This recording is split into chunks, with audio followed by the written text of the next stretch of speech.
Hey there, gorgeous soul, it's Vix, and I'm here with your reading for the month of April 2022. If you're new here, welcome. If you've been here for a while, you know the drill. What we're going to do is pull 3 cards today from the Angels Among Us Oracle. This is the Oracle deck that I created with the beautiful Ellie Grant. It's published by Rockpool Publishing. If you would like to get your hands on it, it's available everywhere that you buy Oracle decks. So I'm going to pull 3 cards today for you from this deck. This is not a predictive reading. This is just 3 cards with some messages of guidance and support to help you navigate the month ahead. So before we pull some cards, I invite you to just take a little moment to check in with me. If you are somewhere where it's safe to do this, I invite you to close your eyes. If it is not safe for you to close your eyes, please don't. You don't have to, but if you can, you're welcome to. And just send your awareness and your intention to your heart center, and let's take a deep breath in together into the heart. So inhale and exhale, and just take a moment to drop into your heart center and to anchor into any intention that you bring with you to this reading today. Any question that you have, any concern that you have, anything that's on your heart or your mind, just anchor it into your heart. And hopefully we'll be able to get you the answer to that question today. And if the answer to your question doesn't come through in this video, just trust that it will come through in another way, in the perfect timing that you need it to. And keep in mind as well that the messages that come through in these readings, whether it's my reading today or any reading that you watch on YouTube or Instagram or wherever you're watching videos, these type of videos, the messages can come through something that I say, through something that you see in the cards that I don't even talk about. It can come through as just an idea or a knowing or a feeling as you're just in this space. So trust yourself above anything, and take what resonates and leave the rest. Okay, so and as always, I just set the intention that this reading is in alignment with the best and highest good of all. Okay, let's pull a couple of cards. And just as I'm shuffling, I just wanted to let you know about a Kundalini workshop that I'm teaching this month. It's called Resurrect Yourself. And we're going to be doing some pretty big clearing work. We're going to be clearing lifetimes of stuff that's in your energetic field, in your body. And I'm also going to teach you a meditation that it is said that Jesus himself and the Buddha himself practiced when they were on earth. So if that sounds like something that is up your alley, the link will be below. Okay, so let's pull some cards. Let's see who wants to bring us some messages this month and support us on our journey. Okay, I'm going to turn them all over, which isn't something I always do, as you may know if you've watched these videos before. Sometimes I like to just take it one card at a time and just really focus on that. Sometimes I want to know everything. I want to know exactly who's here. Okay, so the first card that we have is Archangel Haniel, Friendship, Moon Cycles, and Psychic Ability. So if you've been trying to call in your soul family, this feels like a message for you that they are out there, and that, you know, they're trying to call you in as well, but to have patience, because this whole like calling in your soul family thing, sometimes that happens really, really quickly, and sometimes you you just meet someone really randomly and it's just, wow, I found my person, or I found a soulmate, or someone who feels like home. But it doesn't happen all the time, and it doesn't always happen that quickly. So if you're in a place right now, big message from Haniel coming through. If you're in a place right now where you're feeling a bit lonely and you're feeling like, where is my soul family? Where are my people? She really wants to hold your hand through this, and she really wants you to know that even though it can feel pretty lonely here on earth sometimes, we're never really alone. And the truth is that most of us feel that way at some point or another. So there's an invitation here for you to be the person that reaches out this month. I know a lot of the time we can get into our heads about this and we can be like, oh, but that person didn't message me back, or if they really wanted to be my friend, they'd make an effort. Why do I always have to put in the effort? And there will be people in your life where you feel like you're always making the effort with them, and at some point you may decide to just stop making that effort because it's no longer worth it. There are other times where somebody's just busy and they forgot to message you back, or life just gets crazy and you haven't heard from someone for a while. That doesn't mean they don't still love you or that they don't still care for you. It's just that they're doing other stuff right now, and they're just focused. Their mind is elsewhere, their energy is elsewhere. That doesn't mean that they wouldn't absolutely love it if you dropped into their DMs or sent them a voice note and just said, hey, I'm thinking of you, do you have time this month to catch up? So yeah, we do have to remember that if we want something, and I talked about manifestation so much last month, but if we want something, we kind of have to make it happen. We kind of have to go out and get it. And you can meditate all you like on calling in your soul family, but unless you're like making the effort to go to events where you think they might be hanging out, or reaching out to people that you do feel like you're a soul family but you haven't spoken to for ages, if you're not doing those things, it just ends up being like this, okay, well, I'm manifesting this thing, but just kind of waiting for your soul family to turn up at your door and knock on your door. Sometimes that happens, sometimes that can happen, but most of the time it doesn't. Most of the time we have to meet the universe halfway, and we have to go out there and make it happen. So think about 3 people that you already know this month that you are feeling a little disconnected from, that you would love to reconnect with. Send those 3 people a message. They may not all get back to you. One of them may get back to you. They might all get back to you. You might end up being really busy with your social life this month. Or just ask, do you want to have a chat on the phone? Whatever. But do that. Reach out to the people who are already in your life. If you can't think of 3 people, then your invitation is to look for an event or go to a place where you think that your soul family might be hanging out. And one way to figure that out is to think about where you want to go. What are the events that you're interested in? What are the places that you want to go to? And another thing you can do as well is find friends online. You can find friends in online groups. You can find friends, you don't even have to see someone in person. You can find your friends online and you can connect via, I was going to say Skype calls, but I don't think anyone uses Skype anymore. You can connect via Zoom or WhatsApp or whatever platform you're using. Okay, so then we have Mary Magdalene, and this is a message this month to really go within and do some of the inner work. It's really interesting that she's turned up for Easter month. I was kind of hoping Jesus would be here, but it's interesting that Mary Magdalene has shown up instead. I think there's actually a lot in that. So yeah, we're being invited to really go inward and to look within for all of the answers. This was actually something that came up in the pick a card reading that I did on Instagram last week. One of the messages was really around everything that you're looking for in life is within you. You may have heard of this, you may already know all of this stuff, but if you don't, the Magdalene Path is essentially the inner journey. It is the divine feminine journey, and we talk about feminine and masculine a lot in spirituality. The simplest way that I've found to define it is that the feminine is the inner work. It's the work that you do on yourself when no one's watching. It's the devotional work. It's the things that you do at the altar. It's your your silent prayers, your silent manifestations. It's working on yourself.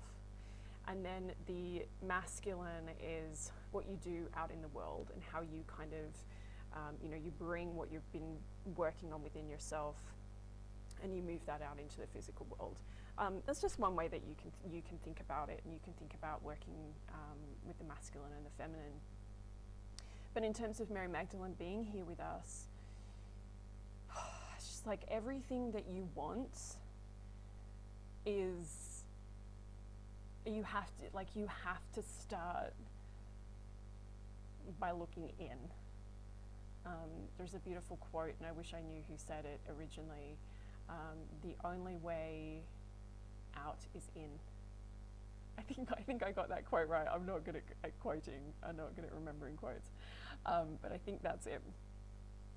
But it's a beautiful sentiment. It's like the only way to find what you're looking for in life, in this world, in this incarnation, it's to go within, because it's not out there.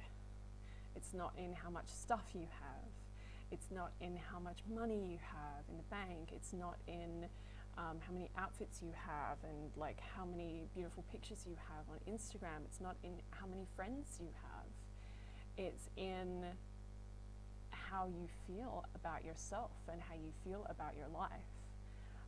And I really feel like until we start to really connect with that idea and really think about that,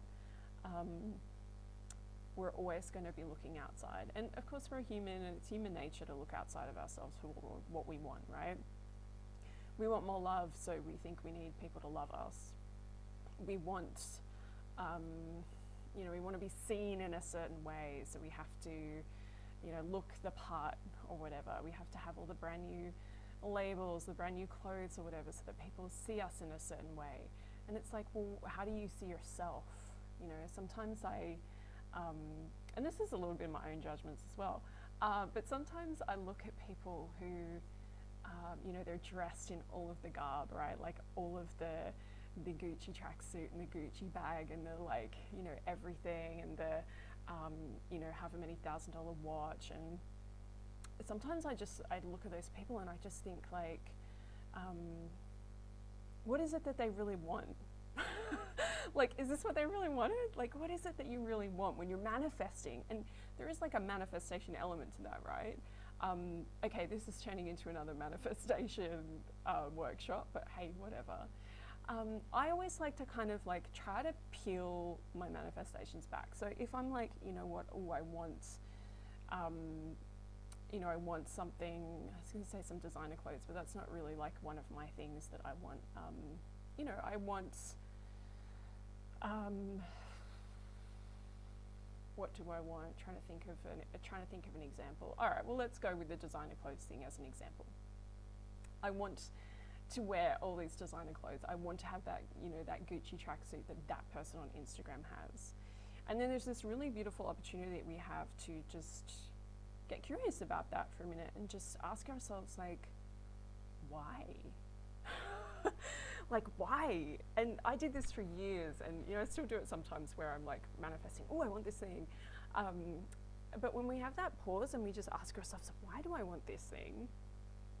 It's really an amazing experience, because you start to realize, well, I want to be successful. Like, it's a symbol of success. And it's like, okay, so you think that's a symbol of success, but what does success really mean to you? Like, when you're asking, well, I want to be successful, what does that mean? And it's like, well, I want a lot of money because that means I'm successful. And it's like, well, does it though? And then you can really like break it down into this, why do you think that that's what success looks like? Well, it's probably because of the culture that we live in, and because of how programmed we are, and yada, yada, yada. And then once you kind of get to the bottom of it, it's like, what really is success to you? Well, it's like, I want to be happy, and I want to be abundant. I want to have all my needs met, and I want to be contributing to society in a positive way. And then it's like, you go from, just in those couple of minutes talking about this, we've gone from, I want the Gucci tracksuit, to I want to have all my needs met and be contributing to society in a positive way. That's like a totally different thing when you're at your altar and you're like, I want a Gucci tracksuit, to like, I want to contribute, and I want to be, have all my needs met, so I don't have to worry about the material stuff anymore. So yeah, interesting with Mary Magdalene coming up with all this stuff around manifestation this month, but I guess this is a big hot topic because people love manifestation. We want to talk about manifestation. If I share on my Instagram something about manifestation, it's like people really interested in that. If I share something about, oh, you got to sit down and do the work on yourself, it's tumbleweed. We don't want to do the work on ourselves. We just want to manifest stuff. But ultimately, like, the way that you can manifest stuff is through doing the work on yourself. So I feel like that's the gist of this, this Mary Magdalene energy, is like, go within and really work out what it is that you really want, what it is that you really need. And then you can go from there into your manifestation practice and then move that out into the physical. Okay, who knew this was going to be another manifestation masterclass? Okay, and then we have, this is interesting because we have a law of attraction message with Melchizedek. We've got spiritual development, study, and law of attraction, and it's almost like I've already just said everything about that. But the study part is the interesting part. So I feel like it's a reminder, if you've got this far in the video, and a lot of people don't, but if you've got this far in the video, you're ready for this message. And it's about showing up for your spiritual practice. And this is something that I talk about till I am blue in the face, and I've been talking about it for years and years and years, but it has changed my life. It has completely changed me as a person. It has completely changed my life.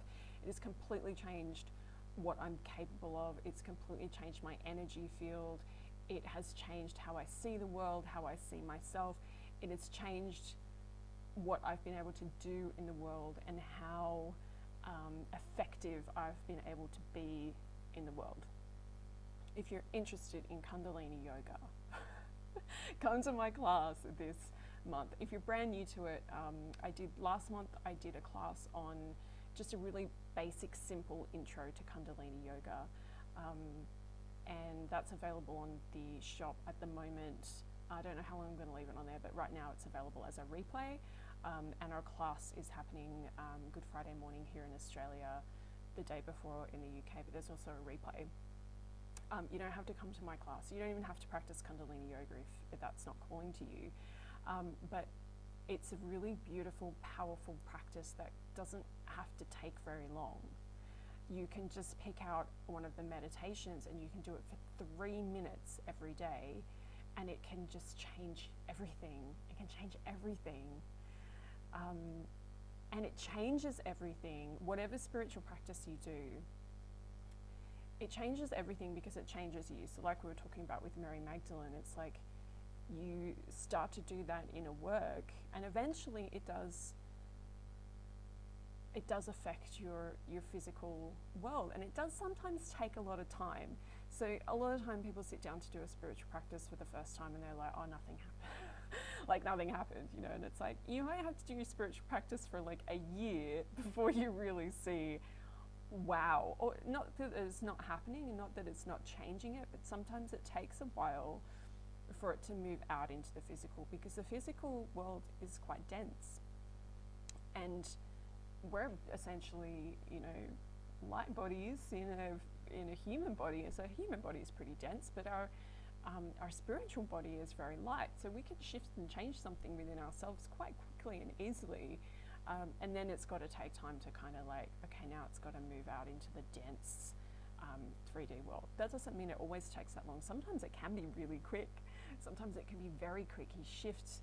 I've done this before where I've sort of just changed a little way of thinking about something, and suddenly it's like boom, boom, boom, things start happening, and it's like, wow, okay. But sometimes it could take a while. But having a spiritual practice is like, it's the anchor that we all need right now. We're all still reeling from these last 2 years of COVID. Like, it has been just difficult for everybody. I don't think there's one person on the planet that's had like a really fun, easy time of it and hasn't dealt with anything, even if it was just a mild inconvenience. But most of us have been through the ringer in these last couple of years. And now we've got, other things going on in the world that are affecting us. We've always had things going on in the world that have been affecting us, but this has been, this is something that we're living through that is just kind of wild. And we need an anchor point. Otherwise, it's so easy to go into despair. What's the point? All of that, all of that kind of stuff. But when you have your anchor point, it gives you a purpose. And if you're looking for your purpose, which I know many of us are, if you're looking for your purpose, make your purpose, create your purpose, and say, my purpose is to get up in the morning and do my 3 minutes of Kundalini yoga, or to get up in the morning, sit at my altar and say my prayers for 1 or 2 minutes. And I'm going to do that every single day. And that's going to become, it's not like your sole purpose, but it's going to be like part of your purpose. And you're just going to move through your day in such a different way. I've been doing a 40-day Kriya. I love doing 40-day practices. So 40-day practice with a specific Kriya in Kundalini is like you do the same, the Kriya, it's a set of movements, and you do the same one every day for 40 days. You can do 120 days, you can do 1,000 days, you can, do it for as long as you want. There's something really beautiful about just doing something for 40 days. And I've actually got to the point with mine at the moment, and you go through phases with it where you're like, I don't want to do it today. But I'm at this beautiful point in it where it's like, I look forward to doing that every day because it makes me feel good. So if you wake up in the morning and you know that your spiritual practice, whatever that is, whatever that looks like, makes you feel good, it's like, I've got a reason to get out of bed, I've got a reason to start my day. And then the first thing that you do in the morning, if it's a spiritual practice that makes you feel good and connected and anchored, I mean, where are you going to go from there, right? Where do you go from there? You take that through your entire day, and then do it again tomorrow. And then each time you do your spiritual practice, you're like stitching a new stitch in this beautiful, patchwork quilt, or whatever metaphor you want to use. And you're creating like this little tiny stitch like each time you do it, until eventually you have this beautiful like blanket of just beautiful practices that you've done. And it kind of becomes a part of your auric field, and it just feels so comforting and so grounding, and just, we need it. We really, really need it. We need it now more than we've ever needed it before. Okay, so that was your lecture for today, for this month. So yeah, we've got some interesting messages this month. A lot, again, about manifestation. So that's something that maybe we're going to keep talking about for a while, and spiritual practice. And yeah, I really hope that this resonates. I hope that you get something out of it. Please let me know in the comments below if you enjoyed this, if it was useful. Let me know what you think. If you're not subscribed, subscribe. If you like this video, click the thingy down below. And if you want to connect with me, if you want to hang out, consider coming to a Kundalini yoga class. The link below will have all of the dates, and then you can kind of click on that and decide if it resonates with you, if it feels like the right energy for you or not. It's all good. Another tip, if you do want to connect and you want to stay in touch, subscribe to my newsletter. As we know, social media is just it is what it is. But if you'd actually like to be able to see what I've been creating and see my content, I write a blog post almost every week. Loads of spreads, new tarot spreads, new oracle spreads come out all the time. And I always share all of that stuff in my newsletter. So that is the best way to connect with me if you want to keep hanging out. And in the meantime, I just wish you a beautiful month ahead, and I'm sending you so much love and light.